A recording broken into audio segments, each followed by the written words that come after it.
Good to see you again. This is ARIRANG News live from Seoul. I'm Ji-hye. We begin with news that the United States is moving to seal North Korea off from the international financial system as it looks to starve the leadership in Pyongyang of cold, hard cash. The latest development comes after President Obama launched new sanctions against the regime for its alleged hacking of Sony Pictures. Shin Se-min reports. The U.S. is targeting the remaining financial links North Korea has to the international financial system in retaliation for Pyongyang's alleged cyber attack on Sony Pictures late last year. Speaking before members of Congress Tuesday, Daniel Glaser, Assistant Secretary for Terrorist Financing at the U.S. Treasury, said past sanctions had already stopped hundreds of overseas banks from doing business with the North, but said the U.S. could go further. So we could target any North Korean government agency, we could target any North Korean government official, and then once so targeted, we could apply sanctions with respect to any individual or entity who's providing them in turn material support, or any individual entity that they in turn control. Glaser said the U.S. is targeting the North Korean elite source of hard currency and its ability to send back cash through Chinese commercial banks to increase the cost for North Korea. And Sung Kim, the top U.S. official on North Korea, who was also at the briefing, said that Pyongyang is losing friends, even its longtime ally, China. I think what we have seen in our cooperation with China is that China is working with us more effectively and trying to stifle North Korea's dangerous activities. And it's an ongoing effort. I think all of us need to do more, including China. Regarding the North's recent cozying up with Russia, the U.S. official said Moscow remains committed to the shared goal of denuclearization.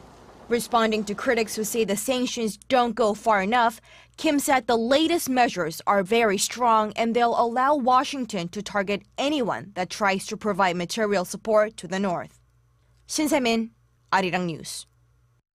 And President Barack Obama is preparing a plan to boost cybersecurity amid news of major hack attacks against U.S. companies like Sony Pictures. Cybersecurity has jumped to the top of the leaders' agenda this year, and the White House is said to already be in talks with leaders of the Republican-led Congress, where related bills will be debated and potentially passed. President Obama wants to offer incentives for information sharing to companies hit by cyber attacks. He also wants to create new powers for law enforcement to probe and prosecute cybercrime and hand courts power to shut down entities found to have launched denial of service attacks. North Korea says it wants direct talks with the United States. The request comes just days after Pyongyang offered to temporarily suspend nuclear testing if Washington scrapped its major joint military drills with Seoul later this year. Hwang reports. North Korea has reiterated its call for talks with the U.S., this time at the United Nations. In a press conference Tuesday local time, North Korea's deputy ambassador to the UN claimed many things would be possible on the Korean peninsula if Washington took up its offer. That offer was made last week, promising a temporary suspension of nuclear tests in return for the cancellation of the U.S.-South Korea joint military exercises this year. The North Korean official claimed Washington's rejection of its proposal showed it will remain hostile. The United States has shown once again that they will continue to increase attack military capabilities in the South Korea, while requesting us to not to have our own national defense capabilities. Seoul and Washington insist their annual joint drills, scheduled for early March, are defensive in nature, but Pyongyang sees them as a practice for war. North Korea's overture follows its leader Kim Jong-un's New Year's speech, in which he outlined his willingness to meet with President Park Geun-hye. Both South Korea and the U.S. have made clear they're open to talks if North Korea takes credible steps towards denuclearization. A South Korean government official said North Korea's latest remarks at the UN is an extension of its attempts to end its diplomatic isolation and added there is nothing new to its offer. Analysts say the latest press conference is part of North Korea's attempts to increase pressure to cancel the joint military drills and to build up excuses for a possible nuclear test if things don't go its way. Hwang, ARIRANG News. And South Korea and the United States kicked off a two-day joint naval drill on Tuesday, and North Korea was fast to condemn the exercise, saying it was an intentional provocation that ruins the prospects for inter-Korean talks. Kim Hyun-bin has the details. Two U.S. Aegis destroyers, including the 9,200-ton USS Mustin, are currently in the East Sea for a joint training with South Korea's 3,200-ton Aegis destroyer, Hwang the Great. This is their first military training since North Korea called for a stop to the joint military exercises as one of the conditions for the two Koreas to engage in dialogue. Seoul and Washington say their drills are defensive in nature, but North Korea is not convinced. Pyongyang characterizes the drills as a rehearsal for a northward invasion. And instead of responding to South Korea's calls on numerous occasions to come to the negotiating table, North Korea continues with its nuclear threats. The regime's state-run newspaper Rodong Sinmun said on Tuesday that Pyongyang is pursuing nuclear economic development at the same time. It went on to say the regime will follow its military-first policy to the very end, while continuing to develop its nuclear capabilities. With Seoul and Washington not budging from the joint military drills and vowing to go ahead with the large-scale joint training set for March, eyes turn to how that's going to affect the prospects of inter-Korean dialogue. Kim Hyun-bin, ARIRANG News. China and Japan are trying to tamp down on tensions over an island chain in the East China Sea that both countries claim. The two countries agreed to set up a special maritime hotline to prevent clashes in this area earlier this week. Not a lot of details have been released, but the two sides agreed to operate the hotline soon. This was their first such discussion in over 2.5 years. But it's not all optimism on the part of China. Its foreign ministry has once again called on Japan to accept history and truth when announcing the agreement. One of Japanese Prime Minister Shinzo Abe's closest aides is urging Korea to not attach any preconditions to a possible bilateral summit between the two countries. Abe's chief cabinet secretary Yoshihide Suga said Tuesday that the issue of Japan's sexual enslavement of Korean women before and during World War II should not stand in the way of a potential summit. His remarks came a day after President Park Geun-hye told reporters that holding a summit with Japan would only be productive when Tokyo changes its stance and addresses the sex slavery issue. A group of Korean lawmakers is in Japan for a 3-day visit that includes talks with Japanese parliamentary leaders and could also include a meeting with Japanese Prime Minister Shinzo Abe. The group is affiliated with the Korea-Japan Parliamentarians Union and led by ruling Saenuri Party Supreme Council member Seo Chung-won. Last October, President Park Geun-hye met with a Japanese parliamentary delegation that delivered a message from Abe, including a request for a summit between the two leaders. The Japanese body is headed by former Finance Minister Fukushiro Nukaga and a member of the Liberal Democratic Party. The two groups aim to enhance bilateral cooperation through annual visits and exchanges of dialogue. And the chairman of Korea's ruling Saenuri Party says the party's goal for the year is to revitalize the economy and boost cooperation with the main opposition party. In his New Year's address on Wednesday, Kim Moo-sung said Korea should not miss the golden time to boost the economy and push through reforms to avoid Japan-style stagnation. The party chief pointed out the need to reform the public pension system, saying the state budget is running tight. He also said the ruling party will work closely with the opposition to ensure state affairs run smoothly.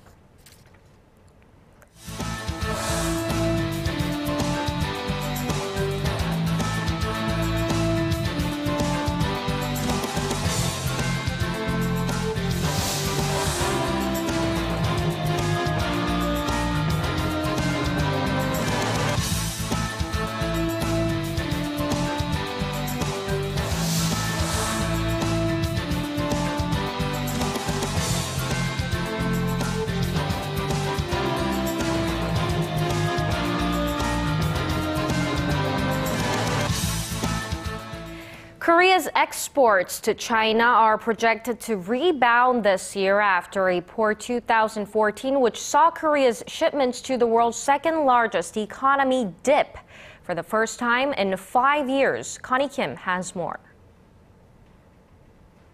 Korea's exports to China are forecast to rebound this year.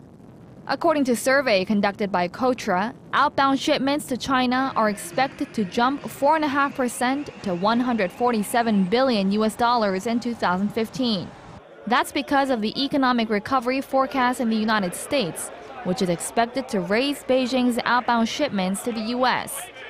About half of Korean exports to China are intermediary goods that are used to manufacture finished products and are re-exported to the U.S. and Europe. Experts also say the free trade agreement between Korea and China that's expected to take effect in the second half of this year will boost Korea's outbound shipments to its largest trading partner. Last year, however, Korea's exports to China dropped for the first time in 5 years. Sluggish recoveries in China and Europe were mainly to blame for the drop. The fall also came from China improving their own supply capacity of parts and intermediary goods. And experts point out that local exporters should now focus on shipping finished goods to China. Connie Kim, ARIRANG News.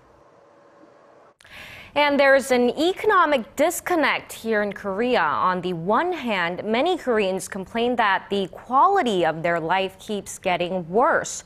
On the other, data shows the Korean economy is doing okay and is outperforming most of its rivals. For a look at why this might be happening, Kwon So-ah reports.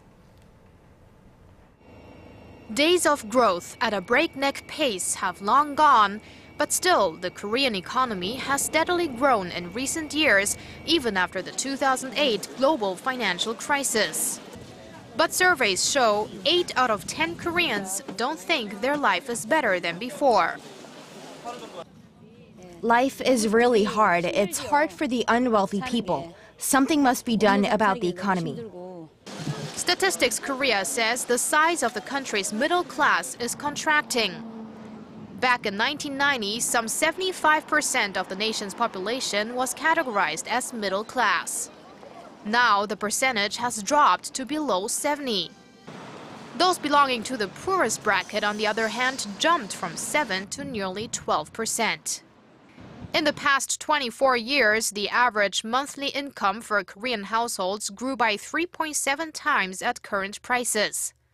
That's dwarfed by a 6-fold jump in GDP. In other words, fruits of economic growth are not channeled to households. This is attributed to the nation's companies benefiting more from growth.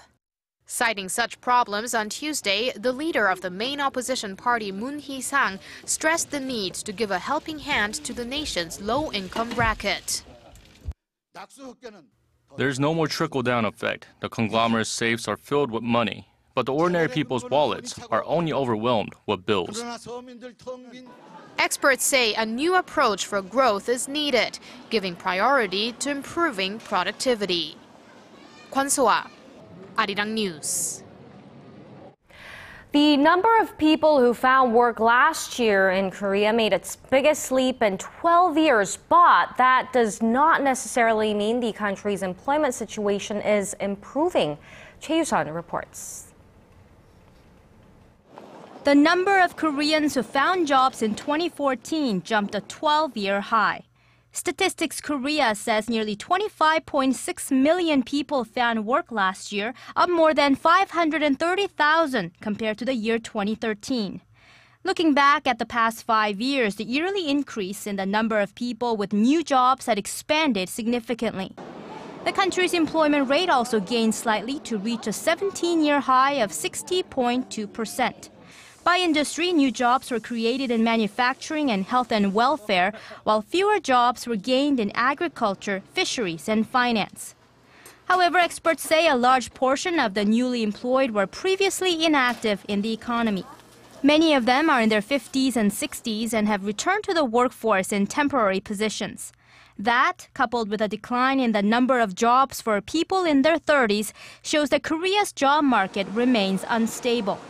In fact, the unemployment rate was the highest for young people from the ages of 15 to 29, jumping to 9%. The unemployment rate has also climbed steadily in recent years. What's even more grim for this group is that 1 out of every 5 young people who found jobs started with contracts of less than a year. A recent OECD report said only 11% of temporary workers in Korea secured permanent employment after a year, and the rest either remained or were let go. 최유선, 아리랑 뉴스.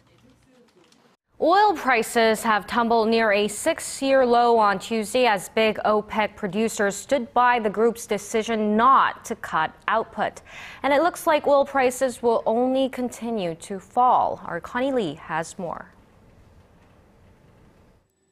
It's another drop in oil prices. Crude prices slumped to almost a 6-year low on Tuesday, with Brent trading around the same level as U.S. crude oil. U.S. crude lost 5% at $45.89 a barrel, and Brent plunged 7% to $46.59. Oil prices tumbled after major OPEC producers, such as the United Arab Emirates and Saudi Arabia, defended the group's decision not to cut output. Oil prices have dropped 60% in just over 6 months due to rising production, such as more U.S. shale oil and weaker demand in Europe and Asia. And if you thought oil prices have gone as low as they can go, think again. Analysts believe the prices will dip even more. In recent days, many global investment banks have cut their oil forecasts, saying the prices need to stay low for longer in order to end a global supply glut. For instance, U.S. bank Goldman Sachs slashed this year's forecast for Brent from about $84 a barrel to about $50. Connie Lee, ARIRANG News. Korea's Samsung Group is set to invest 50 trillion won, or roughly $46 billion this year for facilities and research and development. Lee Sang-un, the head of Samsung's management division, said that this year's amount is similar to what the company spent last year. Samsung Electronics, the flagship subsidiary of Samsung Group, said about $22 billion will be spent on its 3 main sectors: memory chips, display, and mobile. According to marketing analysts, the conglomerate has been steadily increasing its investment from about $39 billion since 2011.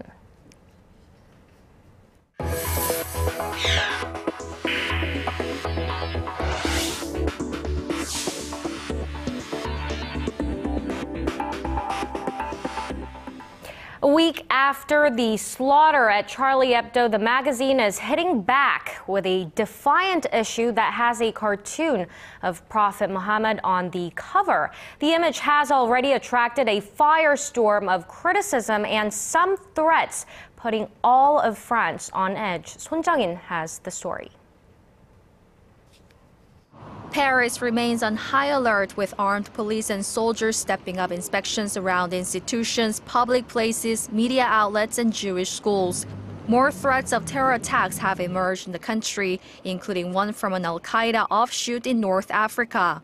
It threatened to carry out more strikes on French soil if the satirical weekly Charlie Hebdo publishes the latest edition, which has a cartoon of the Prophet Muhammad on the front cover.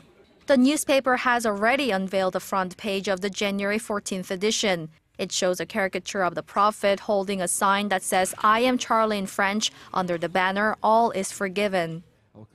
Then there was nothing else but that, this idea of drawing Muhammad, "I am Charlie," and I looked at him. He was crying, and over it I wrote, "All is forgiven." I cried, and it was the front page. French Muslim leaders urged their community to remain calm and respect the right to freedom of expression. Prime Minister Manuel Valls said France was at war against terrorism and extremism, not against Islam. The Muslim community is France's second largest religious group. Meanwhile, separate ceremonies were held in Paris and Jerusalem for the victims of last week's terror attacks. President François Hollande led a solemn ceremony paying tribute to 3 police officers who were killed in the line of duty.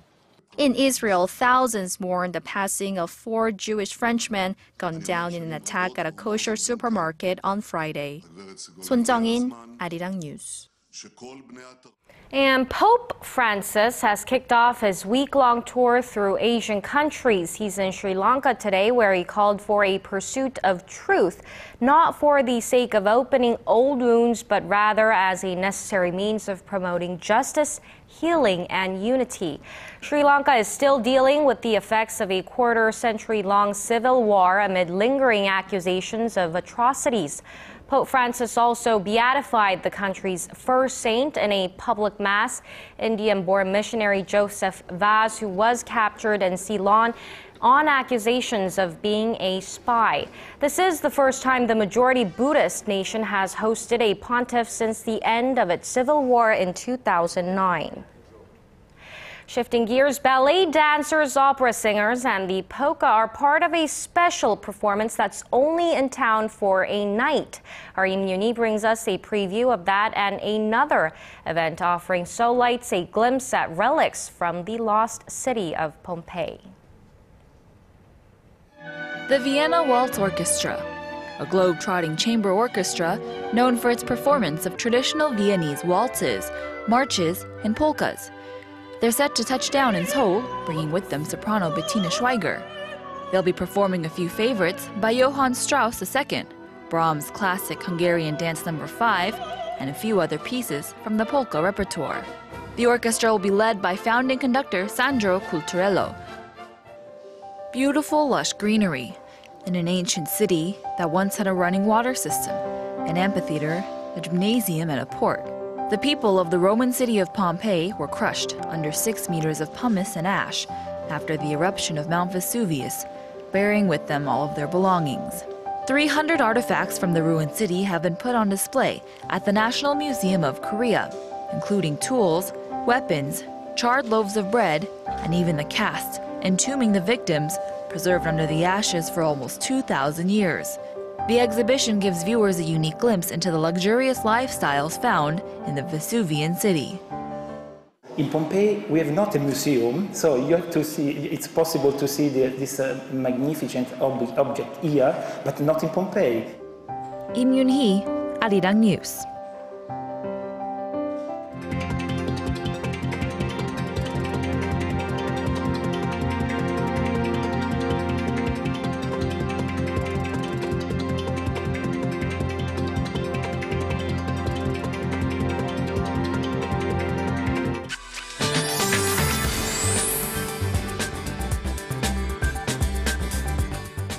Welcome back, everyone. I'm Michelle Park here with the latest weather forecast.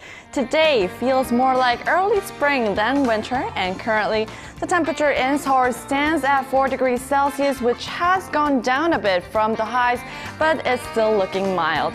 Now, it's a cloudy day for people in Seoul and in most of the regions. However, air quality isn't looking too good with high levels of fine dust in Gyeonggi-do, Chungcheongbuk-do, and Jeollabuk-do provinces. So make sure to wear a mask when you're heading outside. Now, also, it's currently raining on Jeju Island and in Gyeongsang-namdo province, which is expected to expand over to the southern coast later in the day, or maybe drizzling right now, while other regions will just have a dry and cloudy day. Now, taking a look at the readings for today, Seoul has gone down to 6 this afternoon, while Gwangju and Busan will both reach around 8 degrees rather.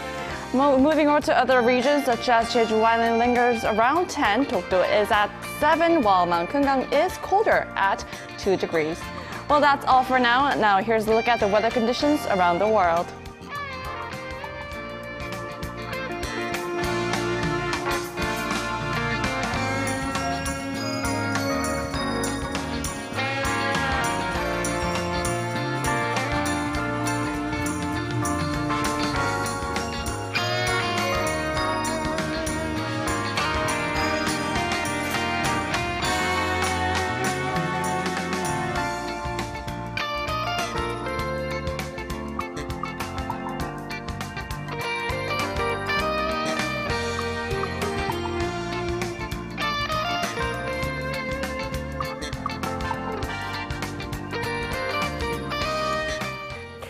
That does it for now. Thank you for watching. We'll be back with more updates at 6 p.m. Korea time.